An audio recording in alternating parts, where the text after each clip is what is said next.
যে কেন্দ্র সিদ্ধান্ত দিয়েছেন ভোক্তা অধিকারের যে দাবি দেওয়া নিয়ে 21 দফা দাবি দেওয়া হয়েছে, সেটা আমরা ঢাকা কেন্দ্রীয় কমিটিকে বিদ্যুৎ বিভাগ এবং বিদ্যুৎ সচিবালয়ে আমরা কপি দিয়েছি। তারই অনুলিপি হিসাবে মহামান্য জেলা প্রশাসক সাহেবকে আমাদের স্মারকলিপি প্রদান আজকে আমরা করেছি।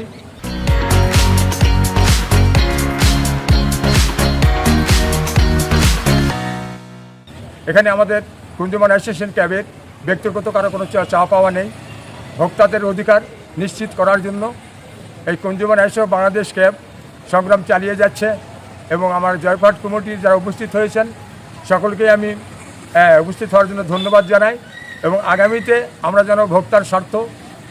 স্বার্থ যদি কোথাও লঙ্ঘন হয় তাহলে এই বিষয়ে আমরা যেখানে আসি না কেন আমরা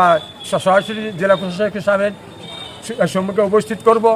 এবং আমি পাশাপাশি অনুরোধ রাখবো আজকের এই মানববন্ধনের ইয়াতে সবাই আমরা একটা শিক্ষা গ্রহণ করব যে আজকে